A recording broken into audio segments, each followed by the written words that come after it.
All right, well, we've got Andy Walsh, General Manager of FC, with us. Andy, we're kind of looking for a mid-season review, a State of the Nation sort of speech from you, and what's been a momentous season so far. Fantastic so far. I think in the league, we've not done very well at all, but we've got games in hand, and we think we can move on up. Against Ashton, I think we saw for the first time players really scrapping it out now in the league for holding on for the points. But the FA Cup run, what a run! Some of the best nights we've ever had here at FC United. Probably for some people the best football nights they've ever experienced, and did so much to boost the profile of the club and what we're trying to do. Because it's not just about the football, is it? It's about what we're trying to do as a community club, and I think that came across. I think we were treated with respect by the media, particularly by ESPN, and they brought our story to a much wider audience. That in itself has seen a huge boost. Forgetting the money that we've generated in the FA Cup run, we put on over 1,000 new members. We've got the highest number of members now that we've had since the first season, and it's been a big boost to our community share scheme. It's the whole FA Cup run was more than just the football. And it's true to say, isn't it, that the logistics of putting on those games, the Brighton game replay here particularly, required a great deal of effort from a lot of people. It was a real test for us. We've got two full-time staff and a part-timer, and we just could not have done that. We took a decision quite early on with the Brighton replay that we were going to issue tickets, because getting to Gig Lane for an evening match at the best of times is difficult, especially in the middle of winter. You've only just got to have a crash on the M60 and everybody's held up arriving in the last 5 minutes. So selling tickets early allowed us to get people in the ground quickly, and we got almost 7,000 people in the ground within 5 or 10 minutes of kick-off, and that's a wonderful achievement. And what most people don't realise is how difficult it was to get things on for that game, in that ESPN had just finished at Droylsden and came down here to do a recce straight away after their game, and they nearly didn't do it because of the difficulties of organising it in such a short space of time, with the possibility of it being frozen. And then on the night of the game, the referee was threatening to call the game off before we've even started, because we took the covers off. You've got to take the covers off 40 minutes, 45 minutes before the game to get the pitch prepared. And the pitch, it was that cold, the pitch was freezing. And by half time, the pitch was frozen. And I think, if you look back at the highlights, you'll see some of the players skidding off the touchline. And the referee was making noises that he might call it off before we kicked off. Then he was saying he might call it off at half time. And there was a few of us outside sort of practicing what we were going to do and plans for what we were going to do if it was called off, how we were going to reorganise the next game. So it was real touch and go, and it's a testament to what we've got here at the club, that the efforts of everybody involved, the volunteers and the staff, that we got the game on, and also our developing relationship with Bury. Bury staff worked their trolleys off in the 2 weeks before that game, making sure that things were prepared, and it's a tremendous achievement to get that size of crowd and to get the game on. Was really tremendous stuff. Yeah, thanks, Andy. I mean, there'll be stuff in there that people won't be aware of. You did mention the community shares. I mean, what's the latest position on that? Well, the community shares have broken through the £1 million barrier. We did that before Christmas. Understandably, things have been a bit slow since Christmas, but we've got over £200,000 worth of pledges still in the pipeline that we hope to bring in. To achieve £1 million, you've got to stop and think about that for a minute. We're a club that's barely 5 years old. We're a non-league football club, and we've raised over £1 million. At this time, Andy, as well, recession and everything. People not certain about the jobs, and it's testament to people's faith in what we're doing, but also shows a real appetite and a desire to see a change in football, and that's what Community Shares is about. That's what this football club's about. It's not about what goes on the pitch as much as it is about what impact we can have on the game and the impact we can have on our communities. And football's great. It brings us all together. But that Community Share scheme, if we can do £1.5 million for our ground, then Blackburn Rovers don't have to go to overseas investors, neither do Liverpool, neither do Man United, neither do Chelsea's, neither do anybody else. You can start to generate that cash yourself and keep the club for supporters, and we're doing that. We're making those strides forward and again, tremendous achievement. And then in financial terms generally, I mean, I know like every club at our level, you struggle from week to week, you pay the bills and there's a bit of a gap in the bank and stuff.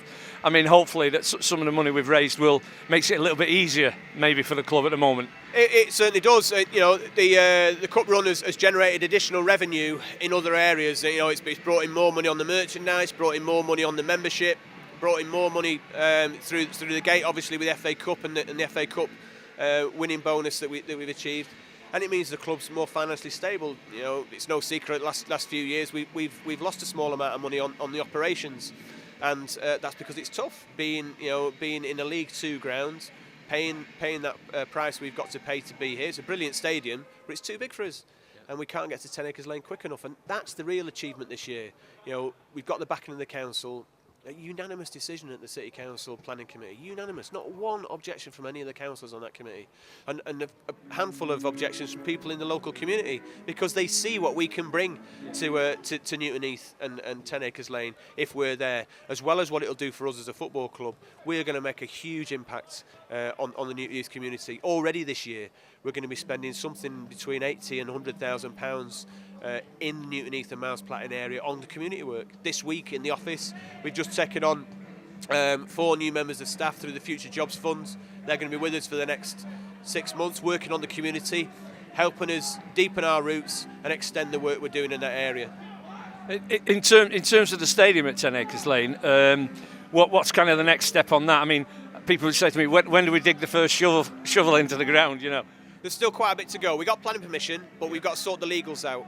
At the moment, the stadium is still a long way away. We've got to talk to the City Council about the lease on the ground. We've got to talk to them about all the legal implications that brings, and the best bet that's not going to be sorted out until April time.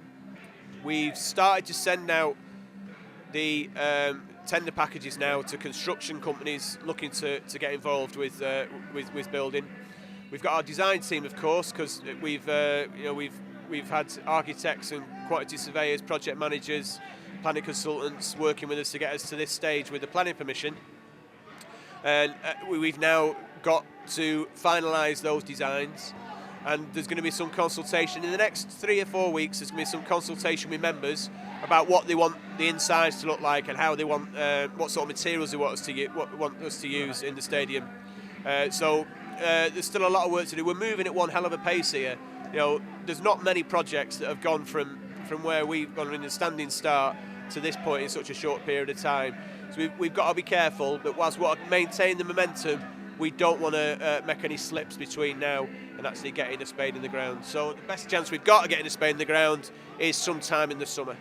Right, but the amount of work and the amount of intricate, delicate work that's got to be done behind the scenes, it's just phenomenal. I mean, you're talking about it now. People who watch this or listen to this will be thinking, God, there's an awful lot of work involved in this. There is, and that's why we've not skimped on employing expertise. We don't know one end of a planning application from another, so we've employed the best people we can to help and work with us on this, and we have still got a long way to go. And when we start the build, there's going to be a whole range of issues as well, and we're not daunted by it, but equally so we're not blasé neither. This has got to be done very carefully. Part of our funding package for the stadium was grant applications, and in the last couple of years, especially with the change of government, the landscape for grants has changed greatly. So it's not going to be easy for us to raise that additional money. The community shares and the development fund are going to contribute something like £2 million to the project cost of £3.5 million. So we've got to find £1.5 million from somewhere else yet. And whereas we're making applications for funding, it's not, none of that is guaranteed, and we may end up having to extend the community share scheme to £2 million, or to go to the banks and borrow some money if we can't raise the money on the grants. So we need everybody to keep pressing on and getting involved with the development fund, fundraising, putting money in the barrels, buying the fair share draw tickets, get the community shares applications in, and if they've got a bit more money they can put in, then to do that. And we've got the end of this season, we're going to have a big gala dinner where we're going to raise more money for the development fund. So there's there's a long, long way to go, and this is not the time to take the foot off the pedal. Well, I was going to summarise it in the same way there. So really the picture's a fantastic picture, the development and the growth, the whole club and what's happened this year. But there's still a long way to go, and I guess your message to supporters, like you've just said, really is you've just got to keep going on and not be blasé and complacent about it. Be proud of what you've achieved. Look over your shoulder, see where we come from, but keep your eyes firmly ahead on 10 Acres Lane. We've got the planning permission now. We're not going to let this slip. We're going to press on until we're in that ground. Wise words, Andy. Thanks for talking to us.